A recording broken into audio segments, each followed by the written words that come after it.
It was a cold night when my boyfriend left me, and I was wandering outside. I gave my scarf to a homeless person, and it completely changed my not-so-great life. This story takes place about 40 years ago, back when there was no internet or mobile phones. My name is Amelia. I was 18 at the time, a senior in high school from a small town, dreaming of Los Angeles. One day, a group of 3 young men from Los Angeles arrived at my family's bed and breakfast. Naturally, we became friends. Just the fact they were from Los Angeles made them all seem so wonderful. They appeared 30% more charming. One of them, Caleb, and I got especially close, and we snuck away together on the night of a local festival. In a quiet alley behind a park, I experienced my first kiss. Caleb was 20, 2 years older than me. He lived alone in an apartment in Los Angeles. He worked as a sports instructor in Beverly Hills. He was average-looking, but tall and well-built, which made him very attractive.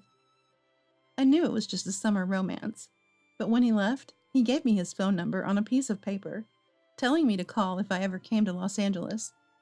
I treasured that note, hiding it in my wallet.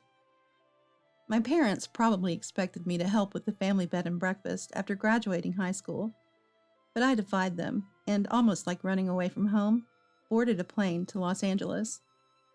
I was foolish, reckless, adventurous, not thinking about the future, I realize now. When I called Caleb, he was quite surprised, but came to pick me up at the airport. "Can't believe you actually came. Where do you want to go? I'll show you around."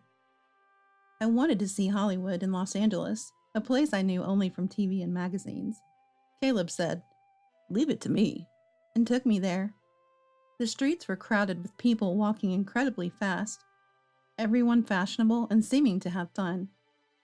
It was a Sunday, and we even encountered some celebrities in this celebrity-rich culture, which got me super excited.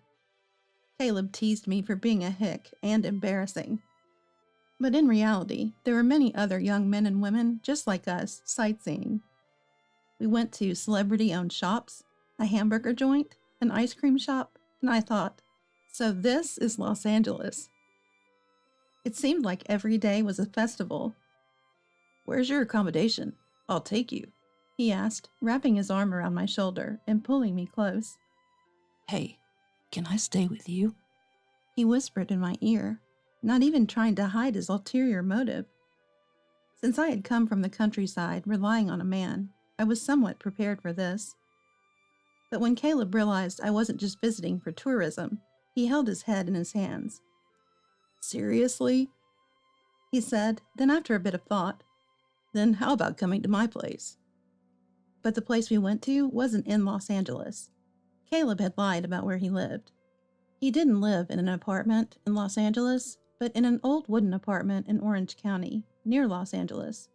He laughed it off as a light lie, told on a trip. And he wasn't a sports instructor in Beverly Hills, but worked in demolition. His toned body was a result of his daily physical labor. But the lies didn't stop there. Caleb had moved to the city right after middle school graduation from an area near my home in Alaska. Finding out Caleb was a 3-time liar was a shock, but I had nowhere else to go. I started living at Caleb's place, in a crash at someone's place kind of way, and we became sexually involved on the first night. It was far from the romantic experience I had imagined, but I was in no position to refuse. If I were kicked out, I'd have nowhere else to go. So I was thrilled to have my first boyfriend, Caleb. On his days off, we would be affectionate from morning till night. But there were challenges. Caleb's apartment had only a bathtub. It was 2 rooms, one about 198 square feet, and the other around 132 square feet. "There's a shower at the office, and there's a spa nearby, so I never really thought I needed one." But going to a spa 8 minutes away every day was a bit much. I wish we lived in a place with a proper shower. I sighed, and Caleb agreed. "Then let's save up and move." For now, I decided to work part-time at a Chinese restaurant near the station. Caleb was earning over $300,000 a month, but he spent it all on drinking and gambling, so we wouldn't save as much as we'd hoped. Living together, you start to see each other's flaws. It makes sense for you to do the housework, since I earn more, Caleb would say, which annoyed me. To him, I was a nagging woman. I wasn't good at housework either. I ruined his favorite t-shirt with bleach, or turned clothes splotchy by washing colors together. At first, my cooking was bad too, serving unrecognizable dishes that made him frustrated. Caleb, on the other hand, would gamble away even the living expenses. I eventually snapped. How much did you lose? You keep losing. Why don't you just stop? Shut up. It's my money. I'll spend it how I want. We agreed to save together for moving. You can't just spend it however you want. The problem is, you don't earn enough. Work at a night restaurant. You'd make more. But I'm doing all the housework. Are you okay with me working at a night restaurant, interacting too much with other men? If it makes money, then sure. You're not popular with the opposite sex anyway. We'd argue like this. Then one of us would apologize, and we'd make up. It was a cycle. In a place far from home, without many acquaintances, we only had each other to rely on. We were a mutually dependent, dysfunctional couple. One month, my period was late. I had never been late before, so I told Caleb. His reaction was, "What? A baby? No way, it's too soon. Please, let's skip this time. It's better for both of us if we're married first, right? Let's get married once we've saved enough." The word marriage swayed me, but I yelled, "Then be responsible and use contraception." Caleb was never cooperative about contraception. The next day, my period came, and I realized I wasn't pregnant. But after that, things between us became awkward. Caleb started coming home late, often after drinking. He'd go out to play cards or poker, sometimes not returning home at all. We had started living together in the spring. Now our first winter together was approaching. I went to a craft store, bought wool, and knitted a scarf for Caleb. I remembered a popular book from my childhood about a poor couple who go to a spa using hand towels as scarves. They made a plan to go together, but somehow the man stayed in too long, and the woman had to wait. It's kind of like us now. I felt a little intoxicated as I identified with the story and myself. In the story, they live in a boarding house, about 10 feet by 10 feet.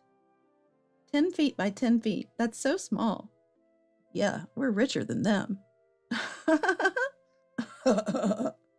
We laughed. Thinking back on those times, I wish we could go back to how we were then. Thinking this, I decided to knit a scarf for Caleb as a gift. Hey Caleb, we both have tomorrow off, right? Let's go to the spa, then grab some pizza and beer on the way back. I thought it was a pretty appealing plan, but Caleb's response was unenthusiastic.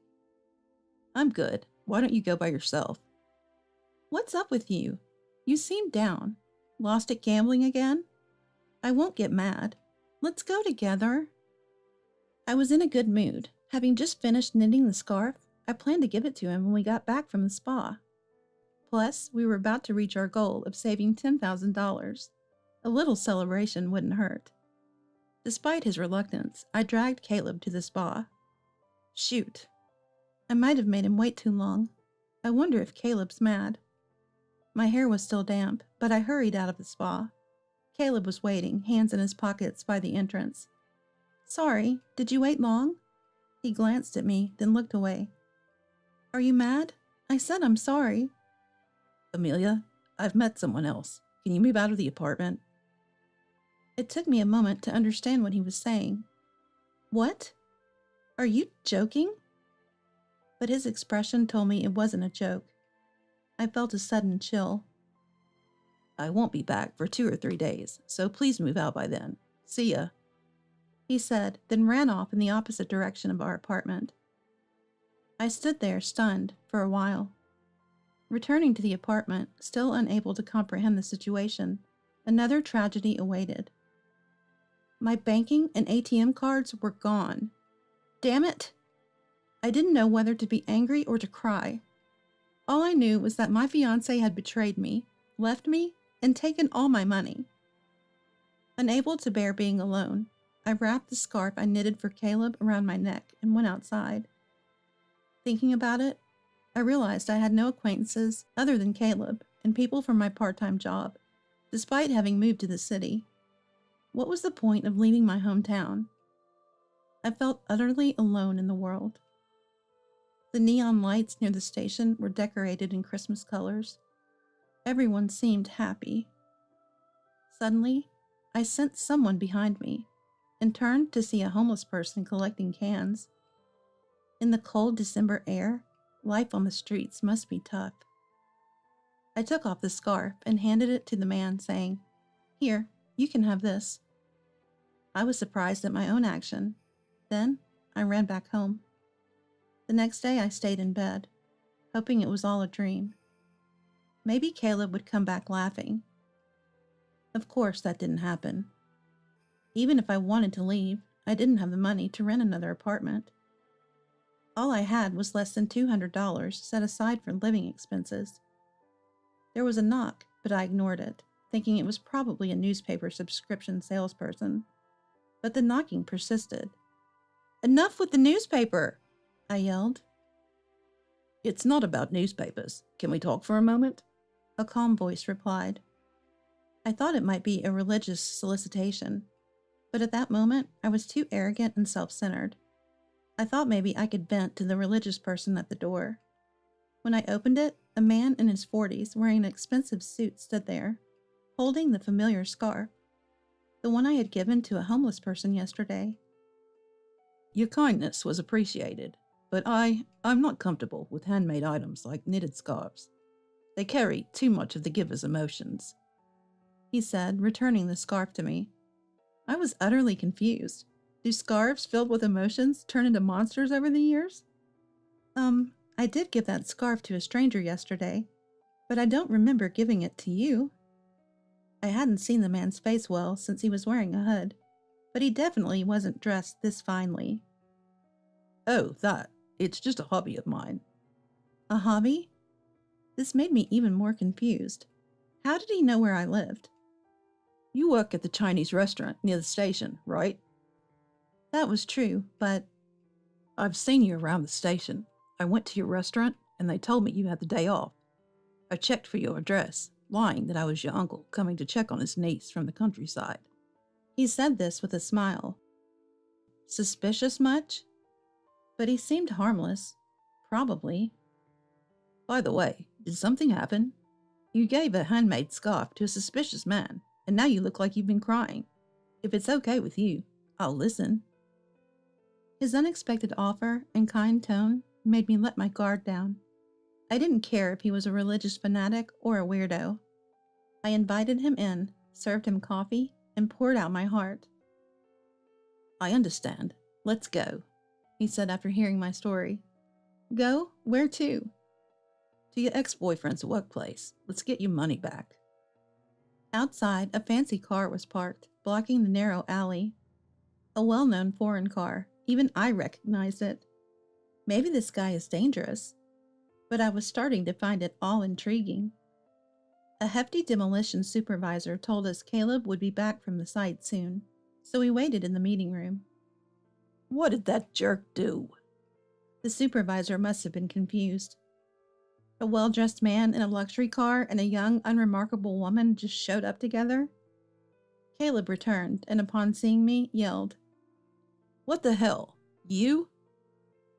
The man stood up and calmly said, "The $10,000 you took belongs to her. Give it back to her." "What? Who the hell are you?" I wanted to know that too. "I don't have the money anymore. Gave it all back to Consumer Finance and my new girlfriend," Caleb said defiantly, as if he did nothing wrong. Hearing this, I felt defeated. Such a scumbag. "You're a real piece of work," I shouted. "Shut up. I let you live with me, took care of you. You should be grateful, hick." The supervisor, listening to all this, took out some money from the safe and handed it to me, saying, "Is $10,000 all right?" I was shocked. "Hey, Caleb, this will be deducted from your salary. Understand?"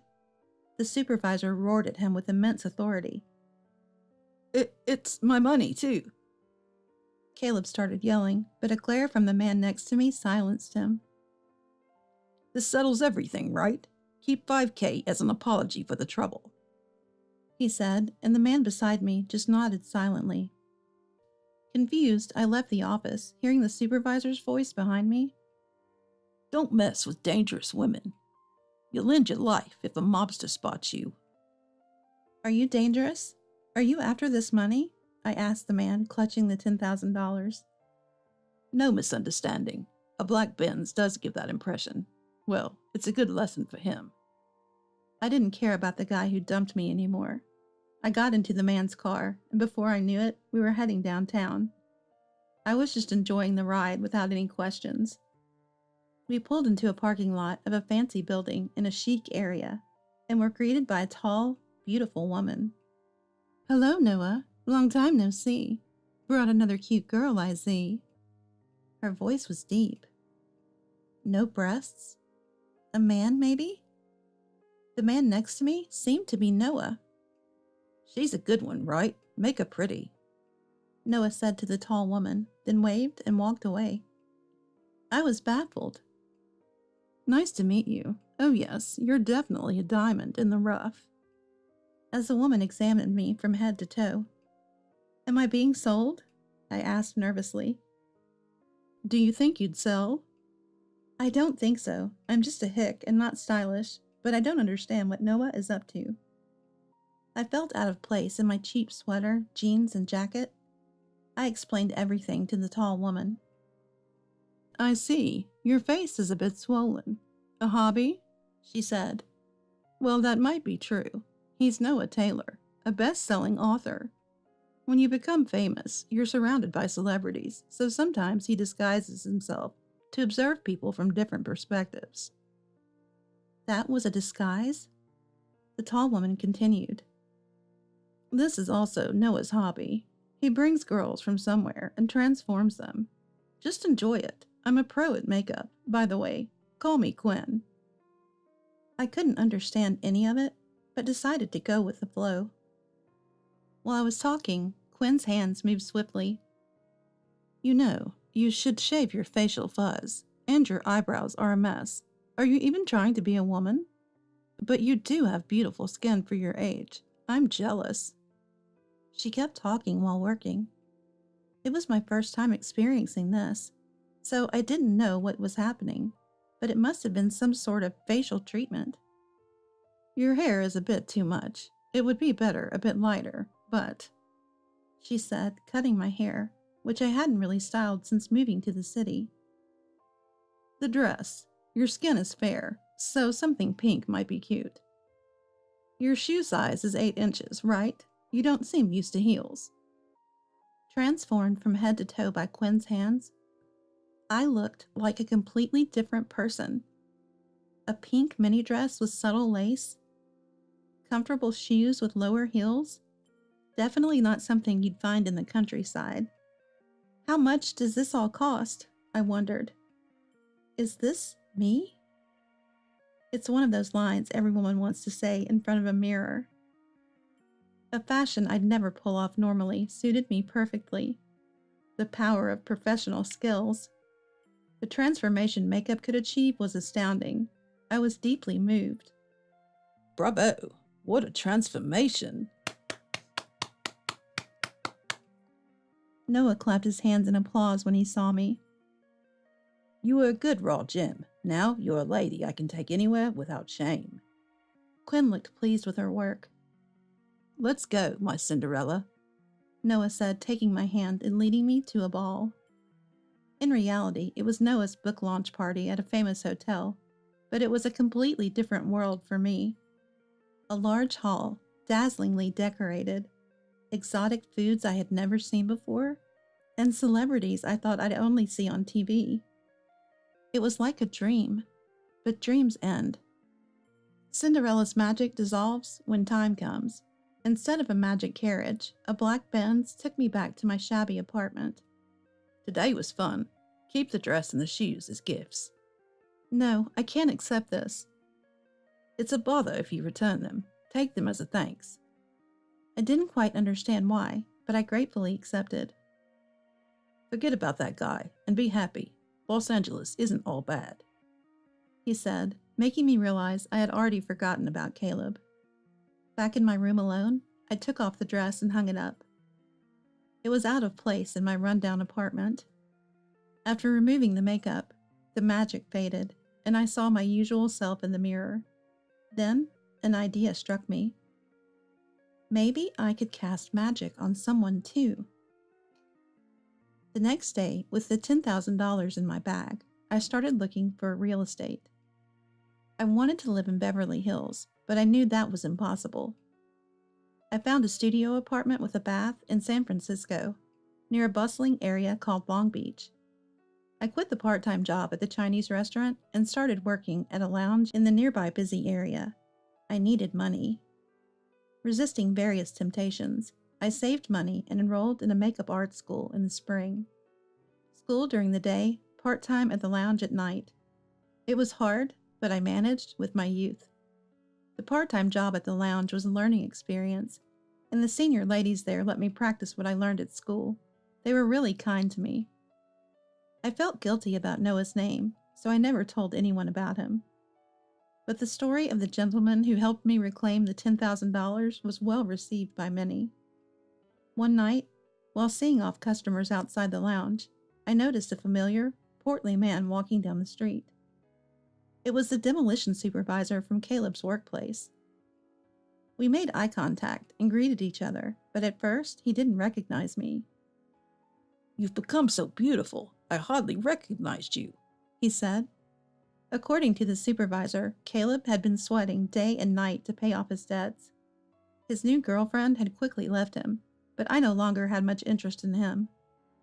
After graduating from school and mastering the basics, I went to Quinn and begged to be taken on as a trainee.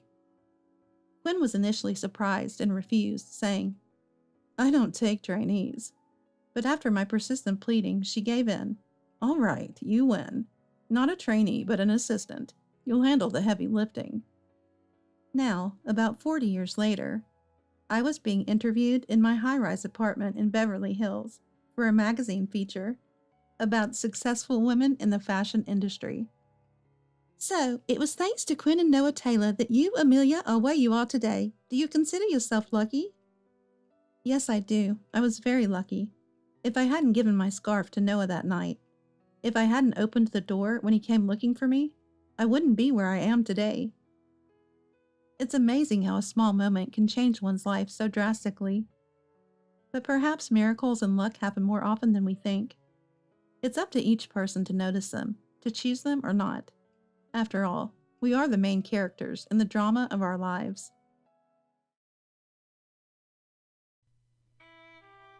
From today, I've decided to take care of Amy and Yuri. When my husband got back home, there were his sister and her child standing next to him. He has decided that we live with them together and support them. How could he prioritize his sister and niece over our own daughter and me? I can't stand it anymore. What a deadbeat husband. I will sump him myself. This is my vengeance story against my awful and despicable sister-obsessed husband. My name is Amelia. I've been married to Ethan for 5 years. We have a 4-year-old daughter, Luna. Our daughter, who we had right after our marriage, is adorable. She's our everything. My husband and my daughter, they're my precious family. But it seems like my husband did not feel the same. One evening, while waiting for my husband to return, I was cooking curry with Luna. "Mommy, when is Daddy coming back?" Daddy is late today. I wonder what happened. My husband, who usually comes straight home after work, but today didn't come back even after 7:30 p.m. No response to my calls or messages either. "Mommy, I'm hungry." "Yeah, all right. Let's go ahead and eat without Daddy today." After finishing dinner with my daughter and tidying up, my husband finally returned home. "Welcome back. Wait, what?" Beside Ethan, there were his sister Amy and her daughter Yuri. For some reason, they were carrying a ton of luggage. Ethan, what on earth? I was unable to process the situation. He then blurted out the unbelievable. From today, we're taking care of Amy and Yuri. What? Take care of these two? I don't understand. He could have said something before bringing them home. I could not wrap my head around this whole situation. I barely squeezed out my words. Support them? Why all of a sudden? I haven't heard anything about this. It was a sudden decision. What can I do? Amy had a fight with her husband. That's why she contacted me. Support? For how long? We don't even have any spare room in our apartment. Despite my subtle hints of inconvenience, my husband is unbothered. You can let them use your room, right? My room? You can move to Luna's room. Then we'll have a free room and Amy and Yuri can stay there. What the... My husband expects me to endure all this like it's nothing. Why do I have to put up with this when we're the one providing for them? I really don't understand. My husband, with a big smile, invited his sister and niece inside and kindly told them, "Feel free to make yourself at home from today." Without even a word of sorry to intrude, the two of them stepped in, settled themselves on the couch, started watching TV. I pulled my husband aside and whispered, "Hey, are you out of your mind? Taking care of these two all of a sudden? We don't quite have much room in our budget either, you know." My husband then sighed and made a disgusted face. "Geez, Amy's struggling and you're being so cold-hearted. Can't you at least help her out a little?" That's not it. I don't mind if they stay with us for a while, but to support them is a different story. At least they should contribute to the groceries. What? You're absolutely stingy. Amy's not working, so it's obvious she can't contribute. Calling me stingy. I don't care about your opinion. My precious sister is in trouble. As the head of the household, I've decided to support her, so you should obey me. Saying this, he went on to play games with them. Moreover, the curry I saved for tomorrow was completely eaten up by my husband and them. All the while, I was getting yelled at by my husband. "Prepare more nutritious meals for my niece." Has he ever cared about nutrition of our own daughter's meals? I see. He can be that caring of a person when it comes to his beloved niece. My husband completely sided with his sister and dismissed my feelings. Worse, he labeled me as a cheapskate for worrying about our finances. She can't contribute to the food expenses because she isn't working. That's not my problem. No matter how much they're struggling, it's not like we can afford to provide for them indefinitely for free. The following day, and the day after that, my husband only spoiled his sister and niece. He barely acknowledged me and our daughter. "Amy, I got the cake you said you wanted." "Oh, thanks, Ethan." "I saw some toys from Yuri's favorite cartoon on sale. Couldn't help but to buy them." "Wow, thanks, Uncle." The cake was only for his sister and niece, and of course, the toy was only for his niece. Our daughter and his niece are about the same age. It wouldn't be hard to guess that our daughter would also love some cake and toys. But I have to hold out a little longer. Once his sister makes up with her husband, they'll leave our house and our family life will return to normal. Telling myself that, I managed to suppress my anger. Then, one day, my daughter asked me, "Mom, does Dad like Yuri more than me?" "What?" "Because he's always nice only to Yuri. He doesn't even respond when I try to talk to him." Saying that, my daughter's eyes welled up with tears. I couldn't say anything, and I hugged my daughter tightly. "Don't worry, he's your dad, Luna." Though I managed to calm her down for now, this can't go on. Some days later, I asked my husband to change his attitude. "Luna's feeling left out. It's fine that you adore Yuri, but you have to spend time with Luna too." All right. It's such a hassle, though. A hassle? Our child is Luna, not Yuri, you know. Yes, I got it. I just have to pay attention to Luna, right? Although I told him about our daughter's feelings, the situation hasn't changed at all. My daughter looked at my husband, who was happily playing with our niece, with sad eyes. And it's not like my sister-in-law would take care of our daughter instead of my husband. My husband and my sister-in-law were always with Yuri. I was the only one who paid attention to our daughter, but she seemed lonely nonetheless. A whole month passed living with them, and my family was falling apart. We barely made ends meet. Moreover, no matter how much I cleaned up, our apartment had always been messy because my sister-in-law and niece never tidied up. My husband continued to spoil his sister and niece, disregarding my daughter and me. I couldn't bear this any longer. I finally confronted my husband. You've crossed the limit. I'm sick of it. Can you seriously think about our future? What are you up about? Out of nowhere. I've been saying this over and over, haven't I? Life's getting harder and harder, and what are you planning to do about Amy and her situation? You're not going to say that we're going to live together forever, are you? What can we do? She's currently arguing with her husband. Then, shouldn't she get a divorce or talk it out with her husband? It's already been a month, you know. Luna and I are at our limit. Please consider our feelings too. I knew that bringing up this topic would upset Ethan, but I had to do it for Luna and for our family's future. Luna loves you, you know. She sees her dad, who adores being nice only to his niece. Of course she's going to feel hurt. I emphasized Luna's feelings more than my own. Ethan's a father too, so he should understand how lonely Luna feels. He should change his attitude. But what came out of his mouth was a complete shocker. Amy is my sister, right?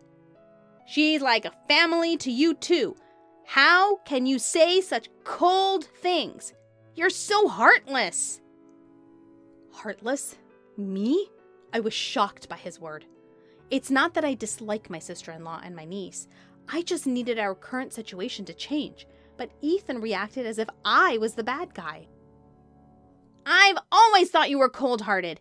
Amy's in trouble, and Yuri's lonely without her dad, so of course I have to give them attention. You're there for Luna, so why can't you handle it? Whoa. Hold on. I'm taking care of all the household expenses. Why do Luna and I have to suffer? My salary's part of our family budget, you know. Well, of course. Amy is my sister. That makes her your family too, yet you're always saying cold things. Don't you feel embarrassed? Ethan shouted at me, blaming me entirely. He looked at me with cold eyes, clearly showing that his sister and his niece are more important for him than our daughter. Finally, he said something that made me doubt my ears. Amy wants to keep living here, so from now on, we'll be taking care of them. We're responsible for everything: food, clothing, and shelter. In that moment, all my hopes were gone. I was a fool to even have thought that he might understand if we talked. The old life will never come back to us. I squarely looked Ethan in the eyes and said, Fine, then let's get a divorce. Huh? My husband was making a face I'd never seen before. He probably did not understand what I had just said. After a long silence, he stared at me incredulously. Divorce? What the hell are you talking about all of a sudden? You're kidding, right? Do you really think I'd joke about something like this? If you're going to ignore mine and Luna's feelings, then I won't consider yours either. I'm going to make the best decision for Luna and us to be happy. Probably never expected me to bring up divorce. He looked incredulous and scoffed at me. What are you talking about, divorce? You couldn't possibly raise Luna on your own. Sure, single parenting is tough, but it's a hell of a lot better than continuing like this. If you're going to go that far, then go ahead and file for divorce. I'll even sign the papers. Just remember, if you change your mind later and say, I don't want a divorce after all, it's too late. Did he think I would back down? I pulled out the paper I had prepared earlier and handed it along with a pen to him. Seeing the divorce papers in front of him, he froze. He just stared at me, not making any move to fill them out. What's wrong? You're going to fill out the divorce papers, right? Oh, no. I forced him, who was visibly rattled, to hold the pen. Come on, fill it out. You said you would, didn't you? No, that was just a joke. What? A joke? After saying it's too late if you change your mind later? You dared me to divorce you, and now you're too scared to go through with it? Pathetic. Shut up! I'll fill it out, okay? After signing his part, he thrusted the paper at me. There, I signed it. Happy now? Get out! You're annoying! I calmly responded to him. No, you're the one who's leaving, okay? What? Huh? What do you mean, huh? Have you forgotten that this apartment is under my name? And ever since you started supporting your beloved sister, even with you chipping in, our living expenses weren't enough. And I was the one covering all the rent. Yet you still had the audacity to continue living here without any guilt. Are you stupid? Are you out of your mind? Suddenly, a voice cried out from behind. Wait a minute, what's going on here? Amy, my sister-in-law, ran towards Ethan and grabbed him by the collar. Ethan, what the hell is happening? You said we could stay here forever, right? So you were lying? Amy, no, this isn't... What do you mean this isn't? I trusted you because I thought you would keep us in your home forever. I can't believe you're kicking us out. I didn't think things would turn out like this either. Huh? You can't even deal with your own wife, can you? What did you say? I had enough of their nonsense bickering. I threw my sister-in-law and her children's belongings out onto the front door. Hey, wait! What do you think you're doing? Amy approached me in anger, but now that I decided to divorce Ethan, I felt no obligation to protect this woman. Just getting rid of someone else's belongings, that's all. Actually, you're trespassing. Can you leave as soon as possible? I told her in a quiet voice, causing Amy to shiver and step back. Hey, you don't have to throw out our stuff. And you, Ethan. I turned to my ex-husband. Could you please leave us as well? I have no need for you two anymore. What kind of thing is that to say to your husband? You're not my husband anymore. You're my ex-husband. I never thought you were such a cold-hearted woman. Well, that's too bad for you. You've stepped on my landmine. If you find your sister and her child cuter than our child, why don't the three of you happily live together? Where are we supposed to go if we leave here? Are you actually kicking us out? I don't care. Do whatever you want. Now get out. I'm going to call the cops if you don't. After confirming that my husband and his sister's family reluctantly left, I closed the house door. I probably won't see them again. Glancing around the room, I noticed my daughter looking at me with a puzzled expression. Mama, where did Daddy go? I'm sorry, Luna. Do you think it's okay if it's just Mama and you from now on? Then my daughter showed a moment of hesitation, but her smile quickly returned. I'll be okay as long as Mama's here. I'm fine as long as I'm with you. She ran up to me and I hugged her tightly. That's right. Even without my husband, we will be fine. Surely the two of us can be happy. Later, I repeatedly shipped their belongings to my husband's parents' house and explained the situation over the phone. My husband and his sister's family seemed to have returned to their parents' house as expected. However, they seemed to have been disowned and kicked out of the house by their furious parents. As a result, My ex-husband rented a small apartment where he now lives with his sister and his niece as a family of 3. They probably wished for that, so I couldn't care less. I found out later that the reason my sister-in-law quarreled with her husband was due to her spending habits. Now, it seems she's being asked to repay the money she spent from her husband. Almost every day, my ex-husband has been sending me cringy texts. I was wrong, so forgive me. I love you and Luna the most. I want to get us back as a family. Of course, I didn't reply to any of them, and they were immediately thrown in the trash inbox. Luna doesn't want to see her dad at all, so we have no plans to meet him. I plan to move out of this place soon because I would be in trouble if we were to storm in here. For my daughter, I want to give her lots of love and everything in the world. Even without a father, I want her to live a happy life. You're here, aren't you? Give me back my daughter. I was too stunned to reply immediately. Could this man be her biological father? You found her in that field over there, didn't you? I left her there 7 years ago. He showed no remorse. Anger welled up inside me. Why now? You have no right to call yourself a father. As I raised my voice, the man claiming to be her father pushed me away. A click of his tongue. A sharp pain surged through me. I might have broken a bone. My husband, Robert, rushed me to a nearby hospital. None of us, not me, Robert, or our daughter, or that man, could have ever imagined such an encounter here. My name is Betty Smith. I live with my husband, Robert, in the countryside. We recently celebrated our 60th birthdays.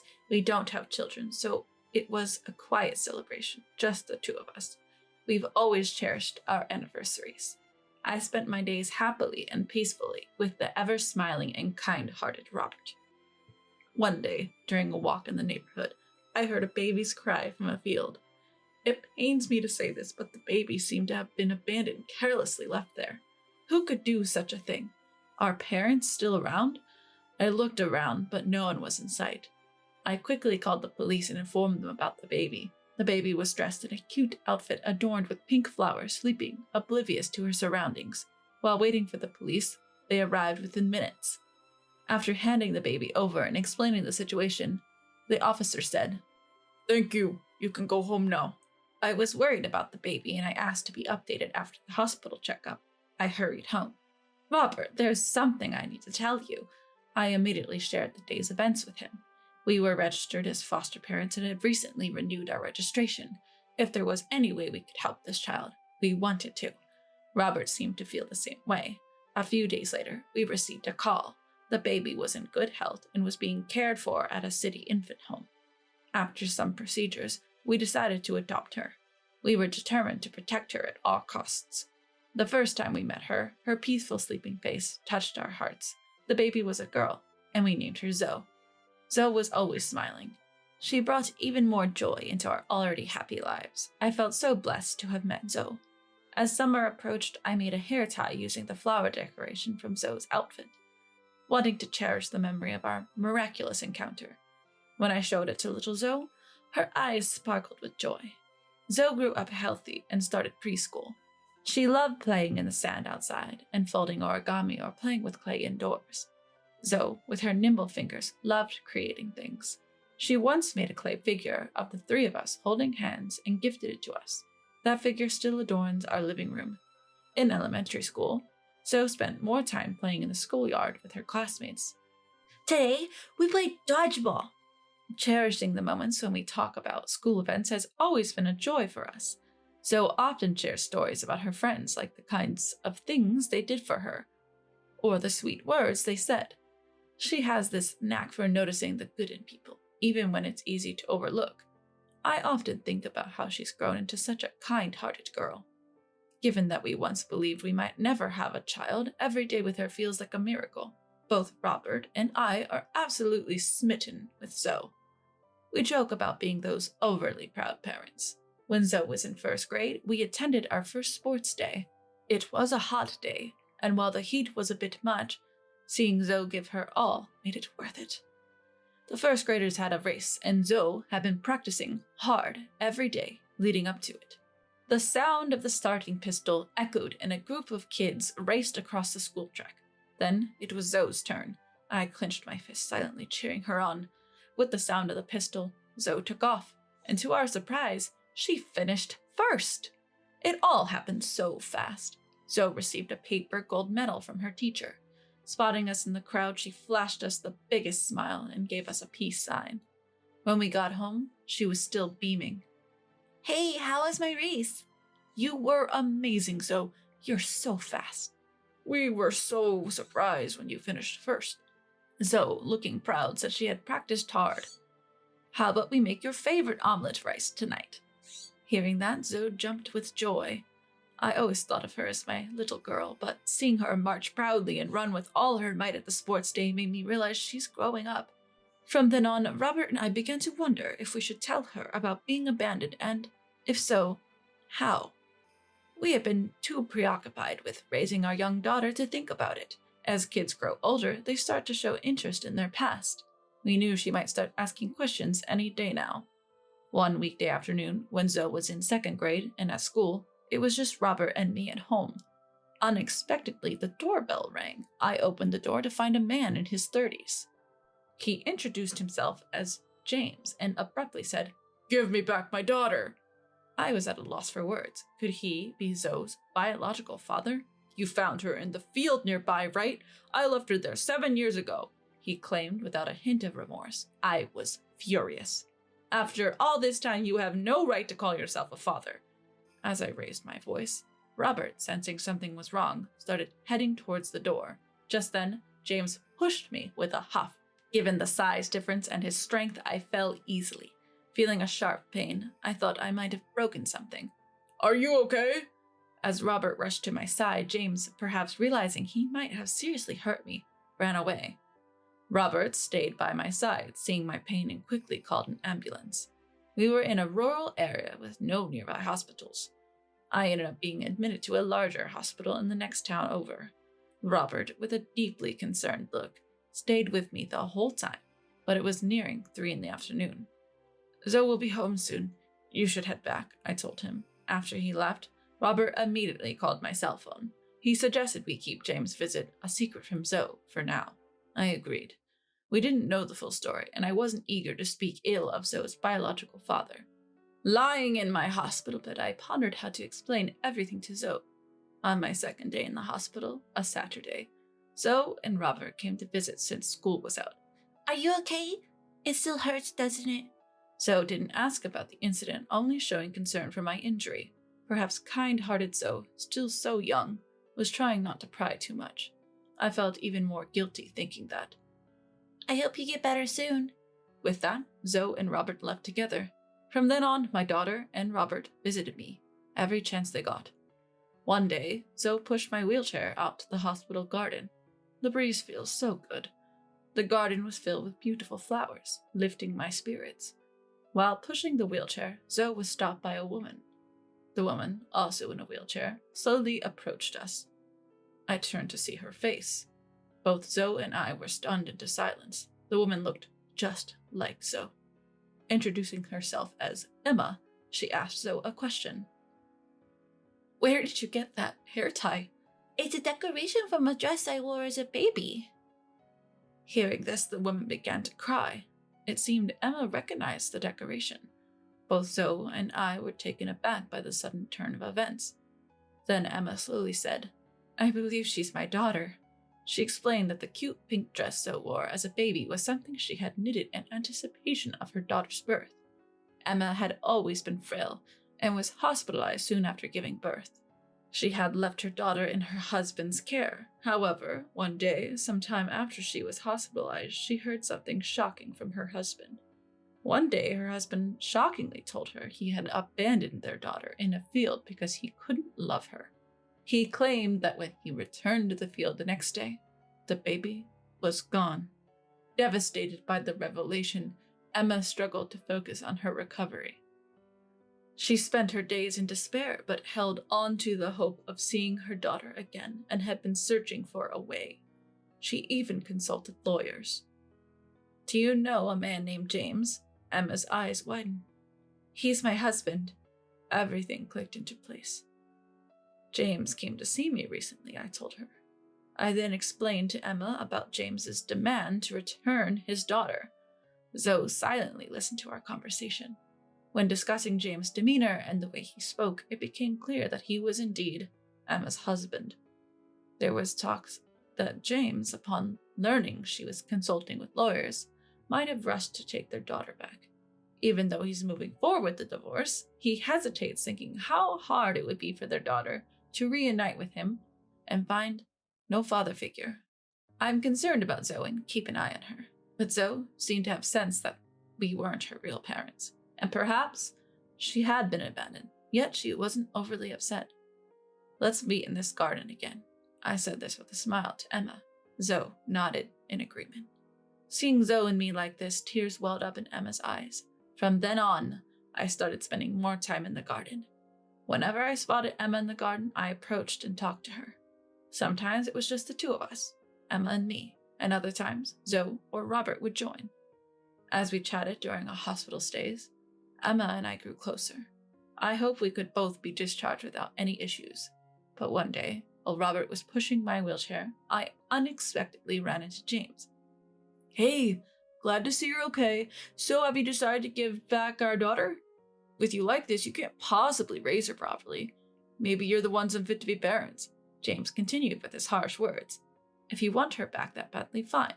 Hey, wait a minute, Robert said, looking worried, but I smiled at him. James seemed pleased, thinking I was finally willing to return Zoe. But you'll have to pay back the $500,000. What, $500,000? James looked utterly confused. Emma's considering divorcing you. Upon hearing this, James was taken aback, wondering how I knew. I informed James not only about the divorce, but also that we intended to claim child support. On top of that, I demanded he pay for the expenses incurred during my hospital stay. James had assumed he'd be the one receiving child support since Emma was hospitalized and couldn't care for Zoe. But Robert, standing behind me, pointed out that with all the evidence of James' misdeeds, he wouldn't be recognized as a fit parent. Even if you don't return our daughter, we'll still claim the $500,000. Hearing our stance, James clicked his tongue in frustration and left the scene. During our hospital stay, we became quite close with Emma. When we showed her photos from our album detailing events from the past 7 years, she was delighted. In Zoe's first grade sports day, she came first in the race. Hearing this, Zoe looked a bit shy, trying to gauge Emma's reaction. That's amazing, Zoe. Being praised like this by Emma, Zoe beamed with joy. Emma always had our support, whether it was Robert, Zoe, or me. We did everything we could to help, even consulting with lawyers. Emma always expressed her gratitude to us. Later on, I heard James had gotten himself into a debt crisis. Around the same time, I was discharged from the hospital. I exchanged contact details with Emma, telling her to reach out anytime.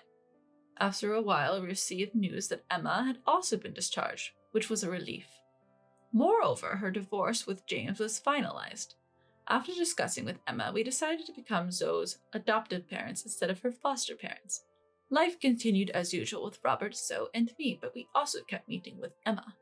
On Mother's Day, Zoe drew a picture of the four of us smiling. In the drawing, Zoe's hair was adorned with a floral hair tie. Zoe still cherishes that hair tie. She told me it's a precious item that connects the four of us. Today, after a long time, Emma is joining us for dinner at our home. Zoe, what do you want to eat today? Omelette rice. Every time I ask her what she wants, this is her reply. I adore Zoe for that. Today, like every other day, I cherish the moments with Robert, Zoe, and Emma. Gratitude for the four of us resonates deeply. Watching Zoe happily munch on her omelette rice, we all can't help but smile. A man known as the captain led my father into a small room. I quickly followed behind my dad.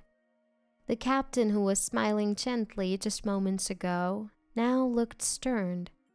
He stared at both of us, clearly displeased. His voice was deep and intimidating.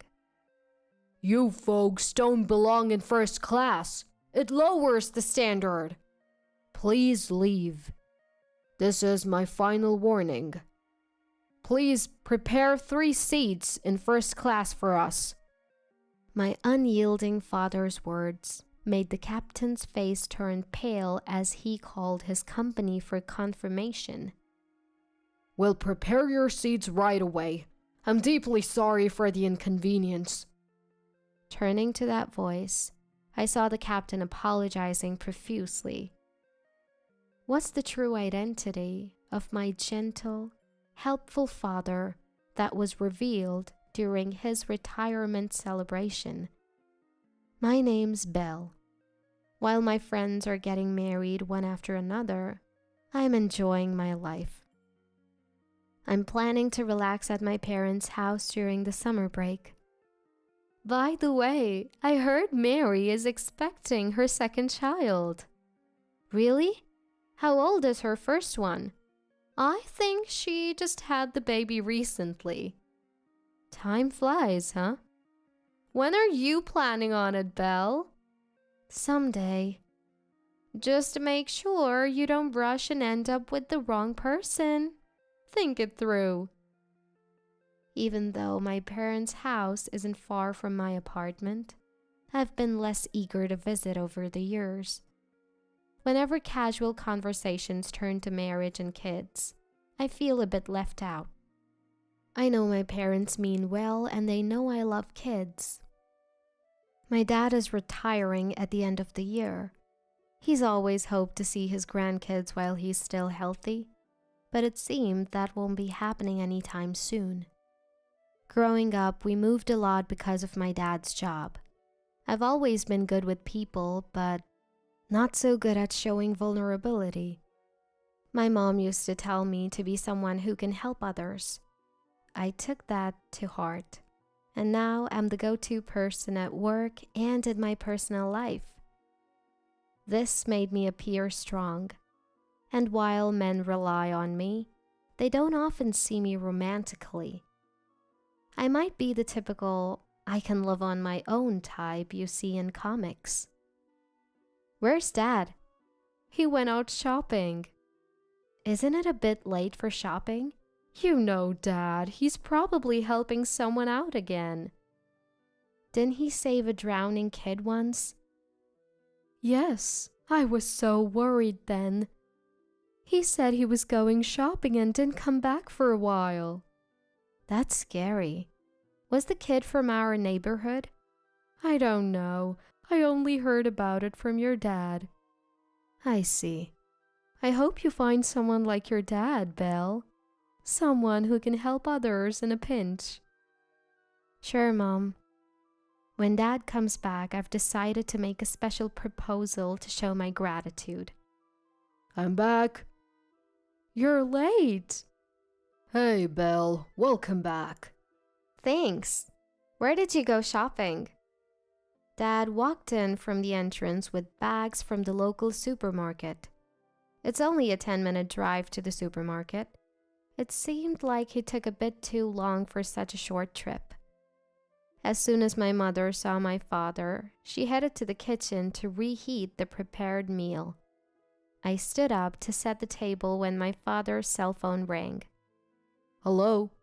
While on the call, my father discreetly stepped out of the living room. I felt something was off about his behavior, but since my mother didn't seem concerned, I brushed it off. After the call, the three of us sat down for dinner, and I brought up a topic. How about we all go on a trip to celebrate your retirement, Dad? I've got some brochures. I put down my fork and pulled out several brochures from my bag. I'm not making a ton of money, so we'll have to stick to places I can afford, but let it be my gift to you. I had started saving a few years ago, thinking I'd use it for either my wedding or my father's retirement. Thanks to that, I had several options, both domestic and international. Thanks, Belle. Let's take a look later. Ever since I started working, my respect and gratitude for my parents grew. I understood the challenges of raising a child without any financial struggles, especially after hearing stories from my friends who were parents. I just hoped my parents could feel a fraction of the gratitude I felt for them. I've always wanted to visit Europe. That sounds great. But can you get the time off, Belle? I'll have to plan it out, but I think my colleagues will understand. If we can take a longer break, maybe we can go abroad. Otherwise, a short domestic trip would be fine. Don't worry about me. Let's go wherever you want, Dad. After dinner, we looked through the brochures discussing potential destinations. Every place looked so appealing, with beautiful sceneries and delicious food. This looks delicious, right? Look at this one too. You two are all about the food, huh? We laughed and debated, eventually narrowing down our choices to about 5 destinations before deciding to sleep on it. The next day after lunch, as we were enjoying our coffee, my father received another phone call.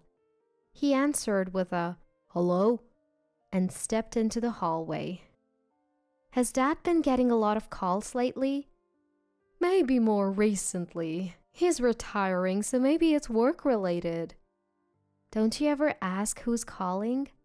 I don't pry into such things. Don't you get curious? We're not newlyweds. At our age, I don't get upset over a phone call. Is that how it is? That's how it is. It's fine. If something comes up, we'll deal with it then.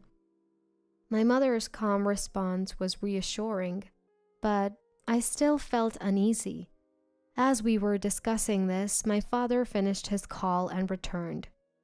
Who was on the phone? Oh, just someone. Someone you can't tell us about? Actually, I was thinking, what if we splurge on hotels and meals but save on flights? What do you think? That sounds good. But where can we find affordable flights? I've got a lead on some good deals. Can you trust me with it? Of course. Sounds good. Right, Belle? Yeah, sounds great. Thanks, Dad. I wasn't entirely convinced, but since my mother wasn't concerned, I decided not to press the issue. I resolved not to question my father's actions any further. The next day, we settled on an international destination and began considering potential dates. At my workplace, vacations are scheduled in rotation. When I proposed the dates to my colleagues, they quickly agreed. When it came time to book, my parents expressed a wish to save my money for the future. So, we agreed that I would pay a bit more than half of the trip's cost.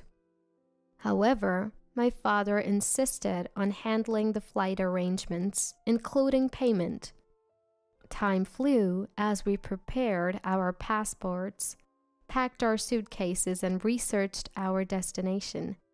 Finally, the day before our trip, I left work a bit early and returned to my parents' house.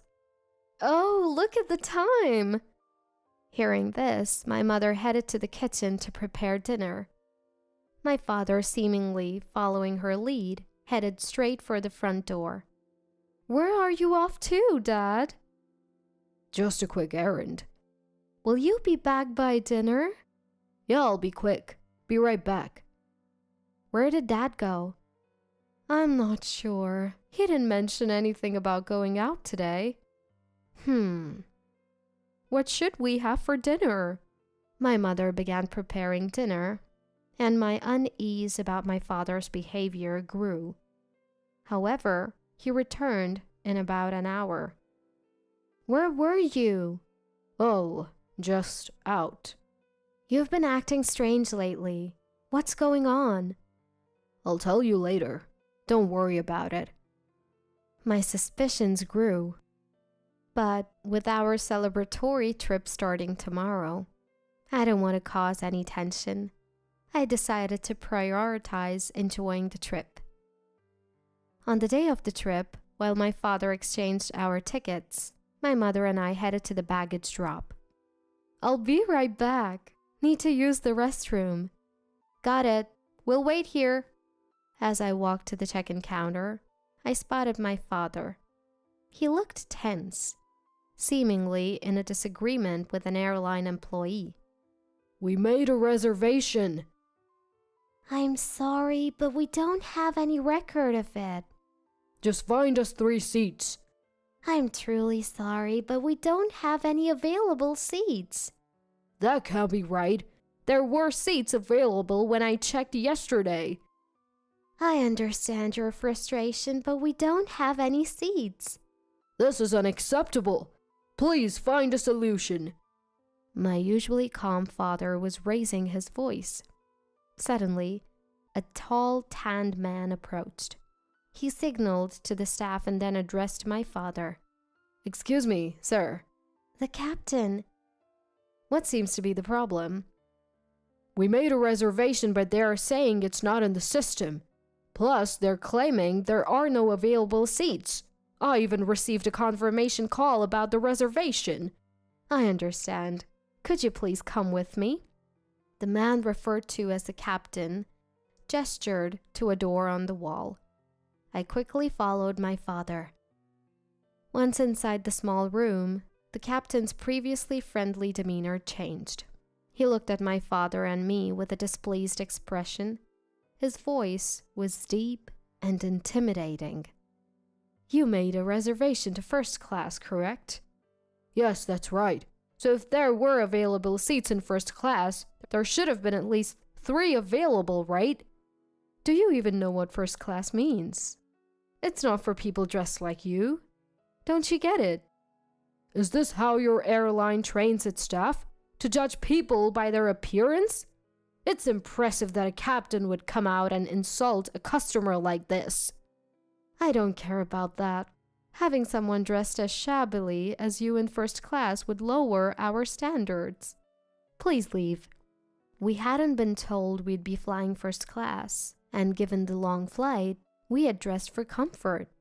Still, the captain's words angered me. This is your last warning. Prepare 3 seats in first class. If you don't, this might be your last flight. My usually calm father spoke with such authority. It took me by surprise. The captain looked equally shocked, as if thinking, what is this guy talking about? I'll be in charge of personnel decisions for this airline starting next year, so I'll be the one deciding your fate. That's impossible. If you don't believe me, check with your boss. My name is Wilson David. With such confidence in my father's voice, the captain began making a phone call. As he spoke, his face turned pale. I deeply apologize, Mr. Wilson David.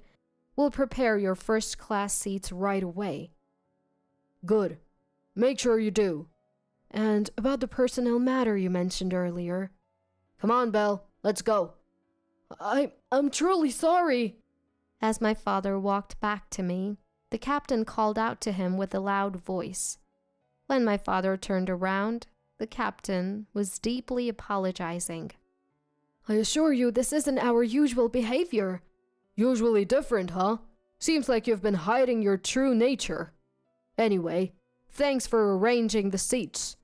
With that, my father patted my shoulder and headed to the boarding gate. While waiting for the plane, my father explained everything. Years ago, he had saved a child from drowning in a river.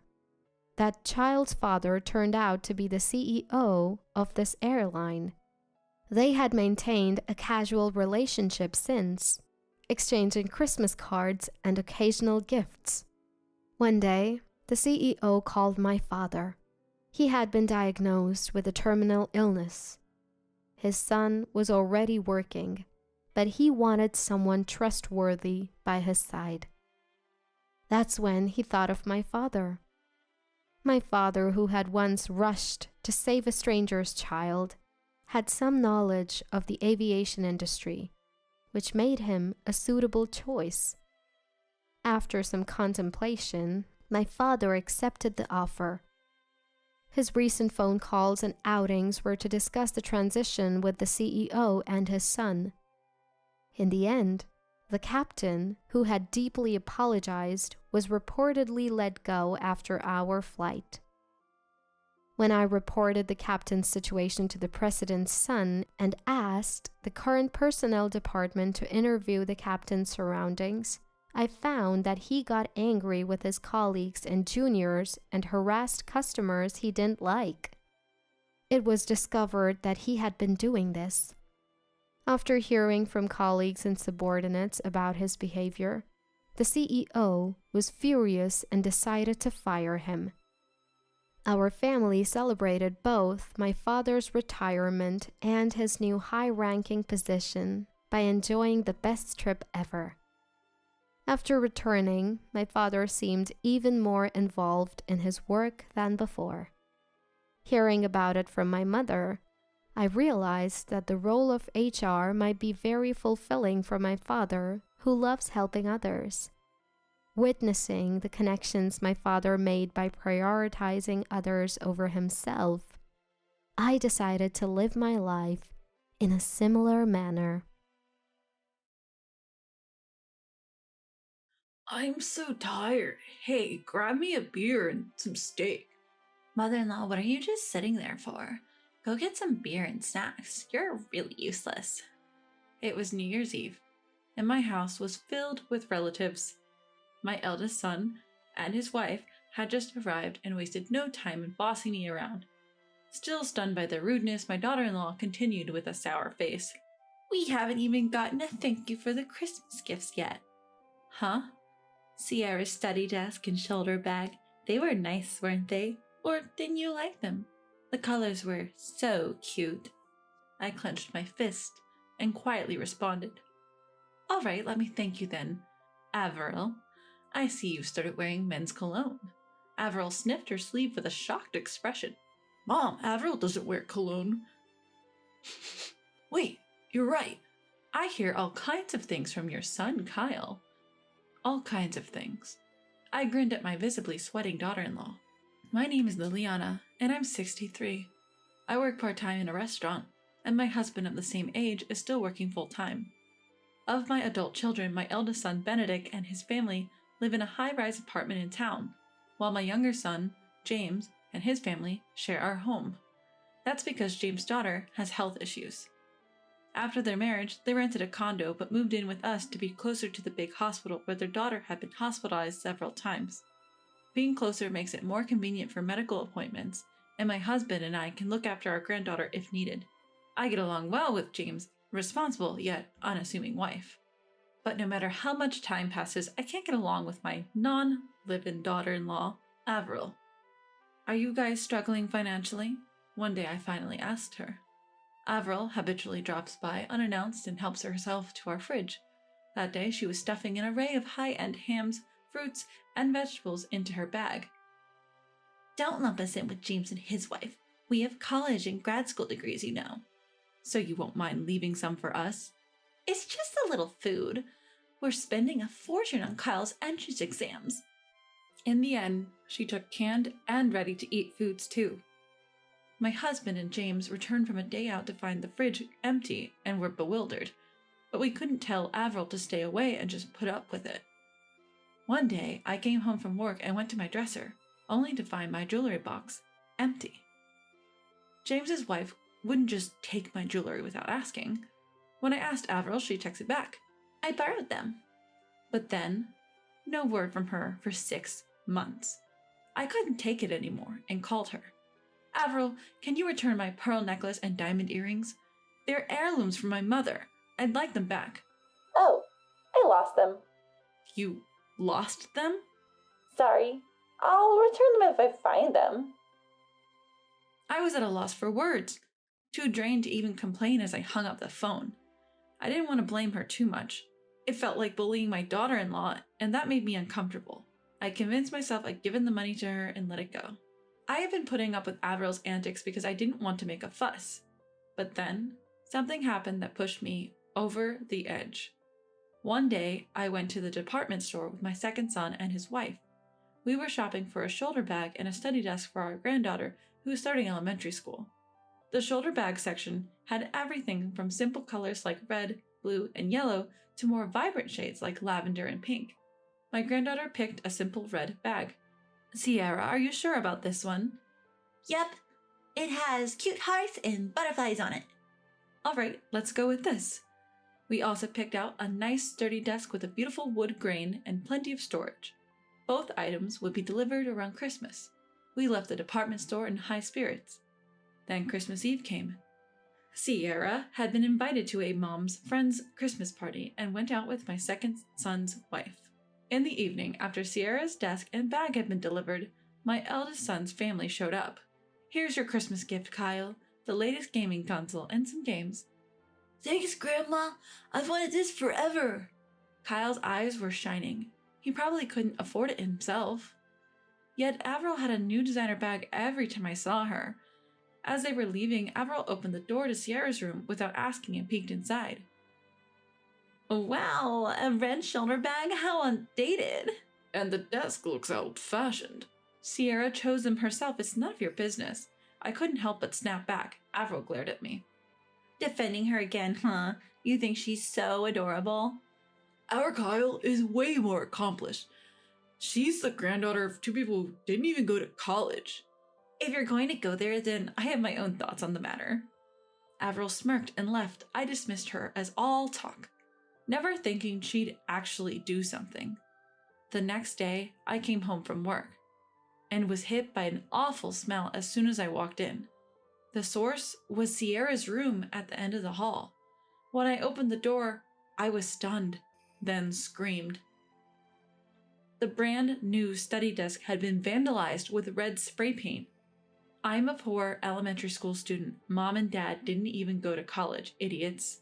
And her shoulder bag was splattered with brown paint. When I picked up the shoulder bag, my hands were sticky with paint. The hearts and butterflies that Sierra loved were now smeared in brown. Just then, Sierra and my second son's wife came home. They too were speechless at the sight, but Sierra walked past me and picked up her bag. My bag is ruined. Tears rolled down her cheeks and my heart ached. I quickly called the department store. After showing the pictures of the desk, I was told it was difficult to fix, so I reordered the same desk and shoulder bag. I was relieved to know they would arrive by the school ceremony and left the department store. When I got home, my husband and our younger son looked furious. Our granddaughter had cried herself to sleep. I had a hunch and asked my husband about it, and I was right. I reached out to our grandson and he kindly agreed to my request. Days later, I shared the results with my husband and our younger son and his wife. They agreed with my opinion. Now, all that was left was to wait for the holiday season when all the relatives would gather. 2 weeks later. On New Year's Eve, my house was bustling with relatives. Our eldest son's family was running late, but our grandson had arrived earlier to have dinner and play video games with our granddaughter. When the date finally changed, our eldest son and his wife arrived. Barely greeting anyone, they joined the party. They looked displeased when they saw only salad and some roast beef left on the table. What the heck? There's barely anything left, man. I'm tired. Hey, give me beer and a steak. Mother-in-law, why have you been zoning out? Go get us some beer and snacks, either from a supermarket or a grocery store. You're really useless. Although furious, I held my tongue considering the gathering of relatives, and then they complained more. I haven't even heard a thank you for the Christmas gifts. Gifts? The desk and shoulder bag for Sierra? I made them cute for her. Avril smirked. I thought they looked poor, so I modernized them. Oh, you didn't like them? They looked like they were soaked in mud. They would perfectly symbolize her grim future. Our niece's parents are dim-witted, so she'll never go to college. Poor, uneducated, and sickly. Her life's already a mess at 6. Hilarious, she's living the dream. You! My younger son was about to lash out, but I held him back with a glance. I understand. Let me thank you properly. With clenched fist, I headed to the kitchen. I returned to the room with steak and a can of beer that I had prepared in case the table emptied. I slammed the raw steak in front of my eldest son and his wife and stabbed it with a knife and fork. Here, steak. Then I popped open a can of beer and poured it over Avril's head. Here's the beer you were waiting for. Mom, have you gone mad? What are you doing? My eyes! My eldest son rushed for a towel. No one intervened. Everyone was just stunned. After wiping her face and hair with the towel, Avril, her makeup ruined, yelled at me. Mother-in-law, do you find it amusing to torment your daughter-in-law? What are you talking about? But Avril, I've noticed you've started wearing men's cologne. I can smell it from the dress you're wearing. Avril sniffed her sleeves, looking startled. It's the same cologne my father used to wear, I remember it. My eldest son frowned, puzzled. Mom, Avril doesn't wear perfume. Oh, you're right. Avril pushes past her husband, stuttering as she tries to explain. It's someone else's scent, okay? Even though you came in the car. I shoot Avril a sharp look. I've heard quite a few things from Kyle, you know. Quite a few things.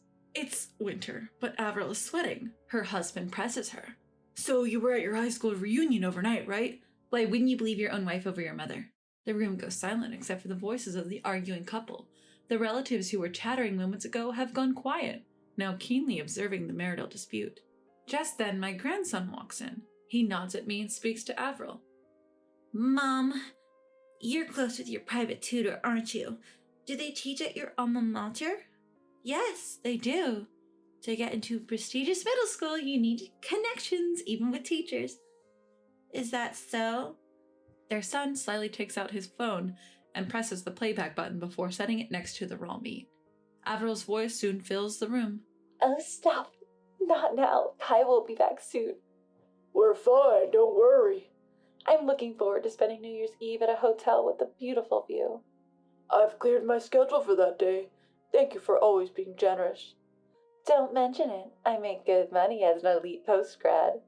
The room starts buzzing again, and her husband's face turns beet red. I just remembered an urgent matter. As Avril tries to sneak away, her husband grabs her arm. You're cheating on me with that college student? So what if I am? I'm young and successful. Men are naturally attracted to me. Avril becomes defiant. I could have earned more than you if it weren't for Kyle. You think you're so great just because you earn a bit more with just a bachelor's degree? She seems to realize she's misspoken. Kyle did nothing wrong. She tries to hug her son from behind to cover her slip, but he shakes her off. I wasn't planning on divorcing you. We still have entrance exams to think about. At the mention of entrance exams, her husband's expression changes. Single-parent families are at a disadvantage in exams. I'll let it go this time. He returns to the seat next to Avril with a cough. But Avril isn't done. She turns to my younger son's family. Even if my salary's decreased since giving birth, it's still way above what bottom feeders make. She gazes smugly at my younger son's family, who are politely enjoying the roast beef. That's right, comparing us super elites to you barely middle-income folks is just sad. We live in a penthouse. We're at a different level. Honestly, I'm not too keen on letting our kids hang out. I couldn't help but laugh at Avril's pompous statement. What's so funny, mother-in-law? That's rude. I'm sorry, but when people with zero class say something, it's laughable, don't you think? No matter if you're a high school grad or a dropout, there are many out there who are far more decent than you. I looked at my eldest son, sighed, and touched my cheek. Don't you feel embarrassed doing this in front of Sierra and Kyle? Would you just stop? Avril stood up, pointing at the younger son and his wife. Benek and I work at prestigious companies, not some rundown factories like you people. Kyle will surely get into an elite middle school. We are the chosen ones. And yet you both got fired from those prestigious companies. The room went tense. How do you know that? Avril mumbled. Can you believe he got fired after all that bragging? His younger brother, who works so hard as a loving wife, is way more respectable. And to think he acted so high and mighty with that innocent face. Avril looked down at me, stunned, and asked in a raspy voice, How did you know, Mom-in-law? Didn't you know? My sister is the CEO where you worked. She told me you both were let go for bullying your colleagues. Gasps filled the room. The eldest son and his wife, the momentum they had until just now disappeared. Now they are crouching, hiding their pitiful faces. What about the lawsuit from your subordinate for causing depression? They recorded your verbal abuse. Avril glared at me, grinding her teeth. We'll get the best lawyers. And we still have Kyle. She moved to her son and laughed triumphantly. My son was already chosen for a scholarship. A bright future is guaranteed if you have capable parents. Right, Kyle? What are you talking about, Mom? Kyle spoke, clearly annoyed. The scholarship was my doing, while you were too busy with your private tutor. Let me choose my own path. Avril went silent, a sour look on her face. I'm leaving this family, Kyle announced. What? I talked to Grandpa in Detroit. I'm moving there. Don't you dare make decisions on your own. Ignoring his father's shout, Kyle pulled out his phone. I can't live with these kind of people. I'll go crazy. He showed a video to the relatives gathering around. In the video, my eldest son spray painted on his niece's study desk, yelling, Woohoo! I'm going to repaint my niece's poor shoulder bag into something stylish. It's like muddy water, so it's fun. Avril was also there, splashing brown paint on a shoulder bag. This is just insane. The relatives frowned and shook their heads.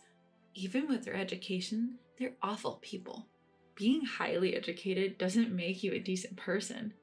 At those accurate words, the eldest son and his wife fell silent and looked down. My grandson continued his rant.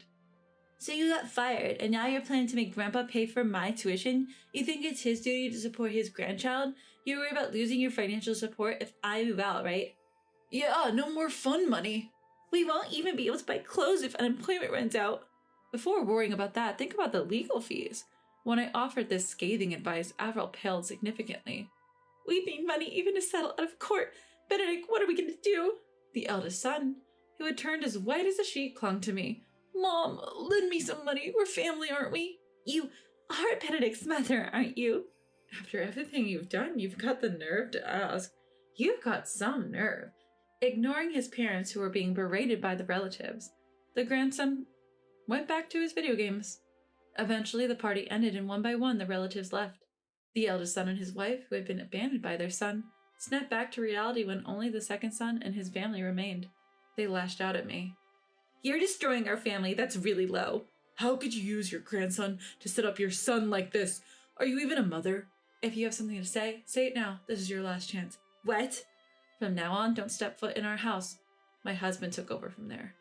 We want to cut ties too, but since we can't disown you, we've made a notarized document. You're cut out of the inheritance. This seemed to finally shock them. My eldest son held his head in his hands and groaned. Avril's eyes filled with tears as she began to tremble. And for good reason. Our estate is significant, including a considerable amount of land and rental income from condos and apartments. I'll say it again. Benedict gets nothing from the inheritance. You'll have to figure out a living expense and legal fees for yourself. Don't bother us anymore. You're a nuisance. With these cold words, the eldest son and his wife were devastated. They had been living comfortably in a high-rise apartment downtown until the layoffs came. They couldn't afford the management fees and moved to a cheaper apartment. However, our relatives who lived in the same town spread rumors about them, so every time they went out, they got badmouthed and had to sneak around even to go shopping. Although the case he was sued by his subordinate was settled by paying a settlement, he has used up all his savings and spends his days looking for jobs to make ends meet. Both the eldest son and Avril were picky about jobs because they felt they deserved better, but they often clashed with coworkers and customers because of their arrogant attitudes. They got fired repeatedly. Avril apparently got dumped by her private tutor, applying the principle, out of sight, out of mind. The eldest son considered divorcing, but they're living together to save on rent and living expenses. Thanks to Avril's affair, she can't stand up to her husband and is subdued. Now that Avril's unannounced visits and verbal abuses towards my second son's family have stopped, we're enjoying our peaceful daily lives. Sierra's smiles have become more frequent, and perhaps thanks to her newfound emotional stability, her health has also started to improve. We're hopeful that her symptoms will continue to get better, and eventually she won't need to visit the doctor anymore. Our grandson comes over from time to time, engaging in lively games and chit-chats about school with his sister. The sparkle in his eyes tells us he's enjoying his freedom away from his parents, thriving at his maternal grandfather's home. Moving forward, husband and I plan to continue supporting our second son's family and look forward to many happy days ahead. Ugh, disabled! The contempt in the voice made me freeze. Could it really be her at a time like this? I felt on the edge of despair at the unexpected cruelty. I'm Emma, 25 years old. I have been unable to walk since birth. I have used a wheelchair my whole life. Actually, I have grown used to the term disabled because of my condition. Or more accurately, I have had to grow used to it to keep living. Drivers yell at me to hurry up and cross, you disabled person, when I'm at crosswalks. It happens a lot. So, why was I so taken aback this time? The person who said disabled was Lily, who was going to be my sister-in-law. My brother Liam has always been caring. In his high school yearbook, he even wrote his dream was to be strong enough to carry up my sister. Now, that dream has morphed into him bodybuilding. In college, he founded a team and served as the captain. He even has a gym set up at home going full Dwayne The Rock Johnson. Liam announced, "I'm getting married to a co-worker and I want to introduce her to everyone." Today was set for the first family introduction between our families.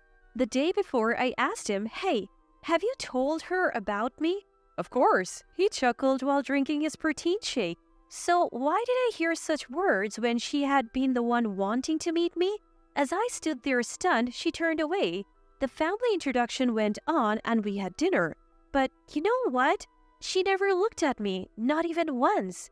Then she joined my family's group text. From that point on, my phone buzzed with her calls day and night. The first time it happened was the day after our initial family introduction, way past midnight. My phone rang while I was sleeping. It's me. Who is this?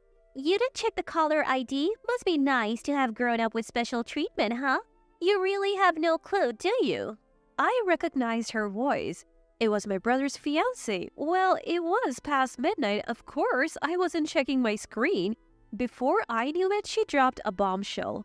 We'll send a wedding invite, but I don't want the embarrassment of a disabled family member there. Oh, and since you're rich, give us a wedding of $5,000. What? Didn't you hear me? I said, we will send an invite, but you are an embarrassment to the family, so don't come. The gift should be $5,000. What? Please, don't make me repeat myself. You can't come to the wedding. Why on earth would you think that? I'm asking you to clarify because I don't understand what you're saying. Huh? You really don't get it, do you? Well, I'll spell it out for you. We send wedding invitations as a formality. But honestly, we don't want you there. It's my first time dealing with someone with a disability and it's uncomfortable. I think others would feel the same way. We can't expose the guests to something like that, right? Especially during a meal. Could you eat in front of a cockroach? Are you calling me a cockroach? It could be a cockroach, a centipede, or a fly. It doesn't matter. That's not the issue. Her unreasonable comments continue. Also, I asked Liam what kind of person his sister is. I wanted to know about your character, he said. She's at home playing games. My brother always struggling with thinking before he speaks. Such a careless explanation. You must be surprised. You guys are rich, right? And you're just leeching off your parents playing games all the time, using your disability as an excuse. Eventually, we have to work and become independent, but you will rely on your parents until they're gone. I heard you even get an income because of your disability, so you're basically getting rich off it. At that point, it's like a disability business. You're exposing yourself to society just to make money. If you're that well off, you should give a generous wedding gift. It's only fair. We can't rely on our parents like you can, so you should give a little extra. Deal? She abruptly hung up the phone after seeing all that. I was left in disbelief. Man, am I tired. I felt like I was going nuts, but sleepiness won and I went to bed. Next morning, my phone rang early. Hey, where's your response about what we talked about yesterday? I'm not really sure what you're talking about. You don't get it? You really don't understand anything? So as I was saying... And she went on and on rehashing yesterday's talk. Yet I fell asleep again, phone still in hand. When I woke up, it was 7 a.m. The call was still connected. Are you even listening? I'm speaking the truth here. Why aren't you saying anything? She screamed. It's been 2 hours now, I replied with my groggy head. Trying to imply the call's too expensive. You think you got one over me? Just shows how little brain disabled people have. Too bad, I have an unlimited plan. Anyway, take care. She hung up. Seriously? This timing attack is just too much, utterly disrespectful. I wheeled myself into the living room to show my brother the call log. Hey, you're up. Beautiful day, isn't it? My picture-perfect muscly brother is tying his necktie with a piece of toast in his mouth. Bro, listen. When he showed me his phone, he said, "You won't believe what my fiancée Lily said yesterday. It was so touching that I got choked up, both as her future husband and as your brother." Suddenly, my brother spoke up. What did she say? She told me, I want to throw the bouquet so Emma can catch it. Since she's in a wheelchair, I want to pray that someone wonderful who will truly be with her for life shows up. I want her to catch the bouquet. man, it made me cry. I instantly said, all right, let's practice the throw. We're doing it next week in that big park. I can't believe her. She's sweet-talking my brother, putting on this goody-two shoes act, and yet she dares to call me with her nonsense? Well, I'll look forward to it, I said, biting back my irritation and loading my voice with sarcasm. I am looking forward to something else entirely. Fine, I'll take up this challenge. I began to meticulously prepare for battle. The calls kept coming, probably because I wasn't giving her the response she wanted. The calls became more frequent, like she was getting desperate. Hey, you're not coming to the wedding, right? If you do, I'll scream traitor at you. You shouldn't come if you care about your brother. She's trying to manipulate me using my brother as leverage? So I recorded the entire conversation using an app. Since it was on speaker mode, I could hear everything perfectly. I tossed my phone on the bed annoyed. I could hear her shrieking but couldn't make out the words. Ignoring the call, I leisurely picked up my gaming console. Time for some good old monster hunting simulation. I muttered, I'll take her down one way or another. Until then, I might as well hunt some imaginary monsters. Let's go on a hunt, I said, launching the game Monster Hunter. After 3 hours, I was starting to get bored and the call finally ended. May 10, 11:35 p.m. Recorded. Duration 2 hours 48 minutes. One thing I like about this app, it logs the exact date and time of the recording. I chuckled at the stark contrast between her screeching and the app's monotone voice and closed my phone. When the total recorded time passed 100 hours, I was done with my game too. It was time to talk to my brother. Hey, can we meet with her parents one more time before the wedding? Oh, I was thinking the same thing. You know, love is between two people, but marriage is between families. The more the families get along, the better, right? Yeah. My muscle-brained brother easily agreed. And so, a dinner was set up with 7 of us, her family of 3, and my parents, my brother, and me. Upon arrival, her parents greeted us warmly, saying hello. Thank you for joining us today. Meanwhile, the fiancé not only avoided eye contact, she deliberately blocked my path as I navigated my wheelchair through the aisle. What is she, a middle schooler? I was inwardly seething. Well, you would have to be as dumb as a middle schooler to make such a blatant 100-hour phone call. I ignored the harassment, envisioning the tragedy that would follow. The Italian restaurant that my brother had arranged for us, so I could easily come in my wheelchair. In the private room, after our parents exchanged pleasantries and we engaged in small talk, I finally broke the ice. So there's something I want to make clear now that we are all here for this family introduction. Everyone turned to look at me. My brother's fiancé was the only one who looked away. I was born with a disability and I can't move my legs. My fiancé's father nodded. I've heard from my daughter, and it doesn't bother me. Heck, my vision is 20 by 200. No one's perfect, right? I thought to myself, what a nice guy my brother's fiancé's father is. People who can choose non-discriminatory words at times like this are fair. I took a gamble on his sincerity. Thank you. But there are things that are often misunderstood. Here's a CD for you. I have one for my brother too. I turned on the preset tablet and handed it to my brother. He inserted the CD into the tablet with a puzzled look. 2 files appeared. What's this? He tapped on one. My fiancé's angry voice blasted from the tablet. Listen, I will absolutely not allow you to come to the wedding. It's not just about me, it's for my guests, for your brother, for everyone attending. Get it through your head that you're a family disgrace. Just stay away and give me $5,000, got it? Bing! Recorded on May 12th at 3:11 p.m. The recording lasts 1 hour and 59 minutes. What the heck? My brother was the first to stand up. What is going on? He looked back and forth between me and his fiancée. Meanwhile, my brother's fiancée, despite wearing lipstick, had gone visibly pale. Your fiancé here called me at this ungodly hour. I tapped the details of the recording file. The total call time is over 100 hours. 124 hours? my brother's fiance's father managed to utter. I looked around at everyone. Everyone was stunned. I apologize for not being able to play the entire thing here, so I have prepared a digest version for all of you. I didn't find this to be challenging at all. I used audio editing software to condense 124 hours of material. Personally, I'm quite pleased with the compelling content I have put together. I was incredibly satisfied that today I could unveil the entirety of these harassing phone calls, a true masterpiece. The digest version, a 30-minute cut, began to play. Look at you, disabled. Have some shame. Why did your parents raise you this way? Don't you understand you're an embarrassment to your family? That's messed up. Yuck. I can imagine my own parents fainting if they saw someone with a disability in real life. After all, I'm treated specially because I'm healthy and attractive. I should naturally get around $10,000 as a wedding gift, but I'll settle for $5,000, as long as you stay out of my life from now on.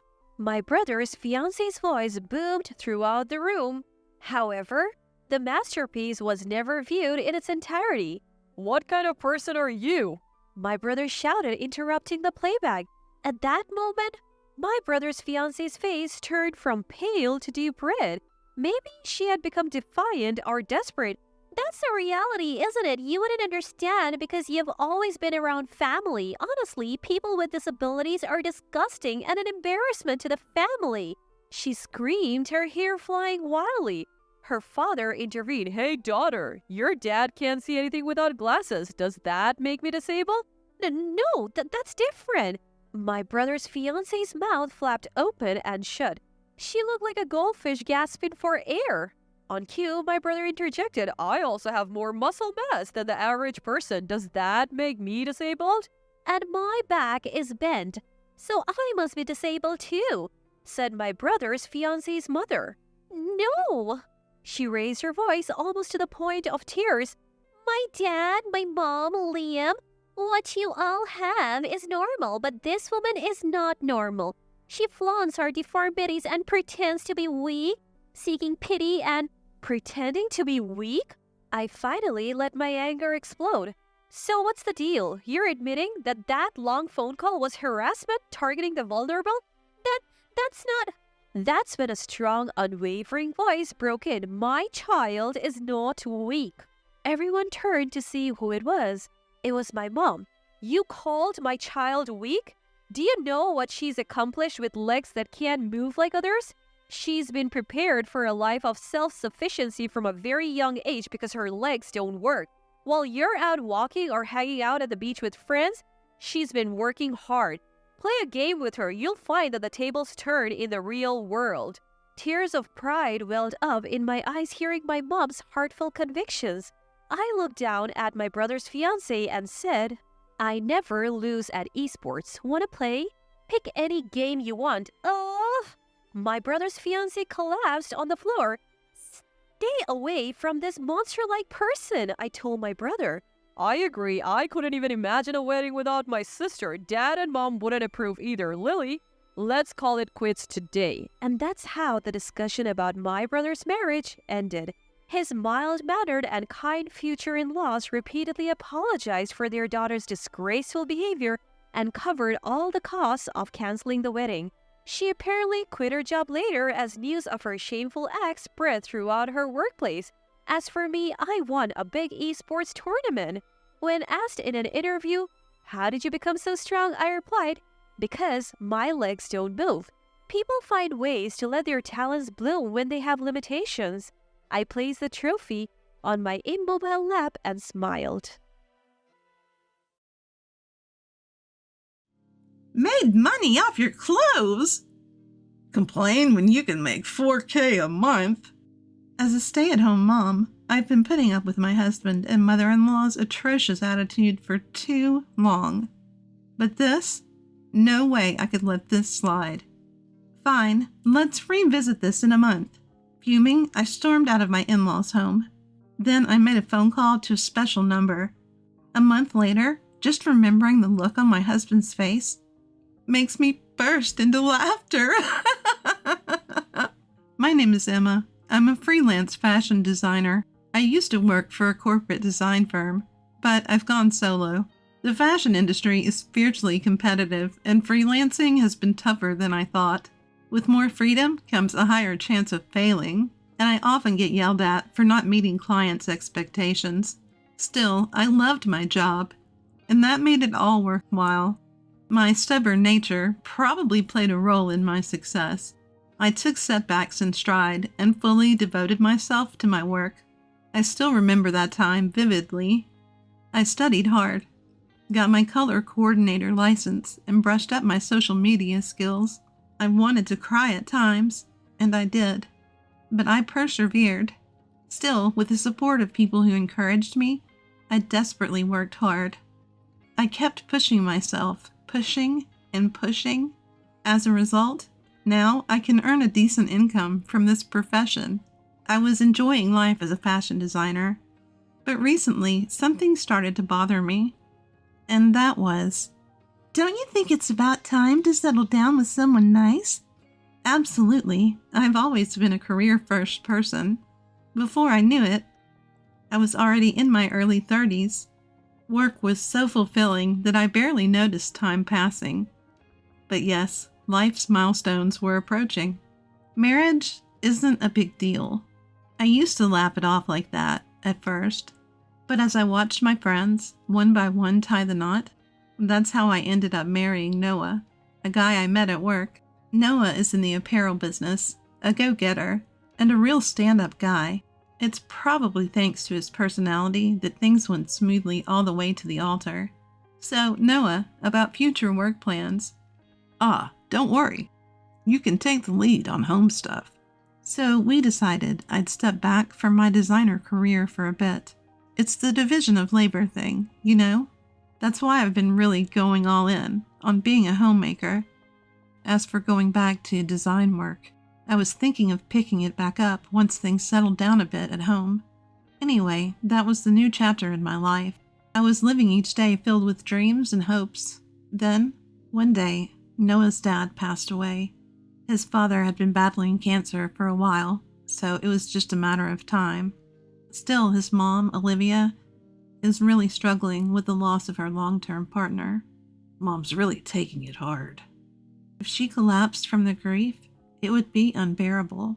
So we decided to temporarily move into my in-laws' home. Luckily, their home is spacious, with a separate guest house. We would live there and take care of Olivia, who was in the main house. Mom, if you need anything, don't hesitate to call on us. Olivia, lunch is ready. So I took on the chores in the main house too, and kept Olivia company. Our dedication seemed to be helping. She was getting better day by day. I thought she'll be okay on her own soon. I was relieved and thinking of resuming my design work. But then, "Emma, have you finished cleaning the main house yet?" My mother-in-law just never seemed to pick up her share of the housework. Instead, she'd dump it all on me and go about her lazy days. And she never missed a chance to complain. "The food is bland. You don't do laundry properly." She'd nag over and over. At first, I reluctantly went along with her, but this felt like servitude, and I couldn't stand it any longer. I have my own work to do.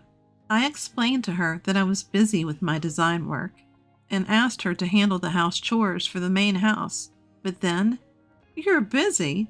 All you're doing is sitting in your room trolling." She wouldn't hear of it. To her, my work on the computer or social media seemed like playtime. I tried to explain further, but, "Don't think you can fool me with those big words. My, aren't you cunning?" She dismissed me with a wave of her hand. If I pushed any harder, she'd just shout, calling me a domineering wife. So there was nothing I could do but back off. Now what should I do? I talked to my husband about his mom, but he didn't seem to take it seriously. It seems he's also having a hard time at work. He sighs all the time, whether we're eating or bathing. Of course, as his wife, I tried to offer a listening ear. Sometimes venting can be a relief. However, Noah didn't open up to me about the details. "Don't worry. I'll figure out the work situation on my end." Certainly it must be a matter of pride for Noah. I was left to manage the difficult life with my mother-in-law without any help from my husband. Then one day, Noah comes home with a particularly dark expression. Turns out he'd made a big mistake at work and lost an opportunity for a promotion. Mistakes happen at work. Don't beat yourself up over it. I thought I was giving him a normal pep talk, but it backfired with Noah, who has quite the ego. What would a homemaker like you know? My husband said, clearly irritated. Then my mother-in-law jumped on the bandwagon, blaming me as well. Don't you think Noah's failure is because you're not supportive enough at home? At their remarks, I'm momentarily stunned. No, this is definitely strange. Stunned by their accusations, I naturally fought back. But my words fell on deaf ears. It was decided then and there, I was the bad guy. From that day on, I was treated noticeably colder by both my husband and mother-in-law. Emma, can you hurry up with dinner? Emma, you were supposed to take care of the garden, remember? Emma, go buy some flowers for the living room. My mother-in-law became even more demanding, bossing me around. No matter how flawlessly I took care of the household chores, she'd always find something to complain about. Emma, you're sloppy with the cutting and the seasoning. It's too strong. Emma, I don't like how the garden looks. Redo it, please. Emma, these are lilies. I wanted gerberas. At this point, all I could do was sigh. I just wish someone would acknowledge my hard work. I tried talking to Noah again, but all he did was defend his mother. She's old, and she's relying on you. Besides, you have plenty of time, don't you? You're not working after all. Noah still seemed resentful. I knew he had a big ego, but I didn't expect him to be this petty. And so, drained and weary, I soldiered on alone in my in-laws' home. Then one day something happened that I simply couldn't tolerate any longer. That day I had to go into town for some errands. After wrapping things up, I returned home, but the moment I opened my closet, I was shocked. What? Where are my clothes? Yes, almost all my clothes were missing. I rushed to the main house to confront my mother-in-law, who was leisurely sipping her coffee. Oh, I sold your clothes. My mother-in-law casually admitted her deed. She said she sold them to a resale shop to help with the family finances. I was furious, more than furious. Those weren't just fashionable clothes. They were designs I had worked hard on, bringing them to life through my labor. Some were even from the early days of my career.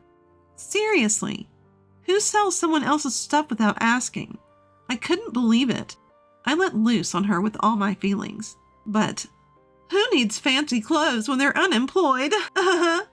There was zero remorse from her.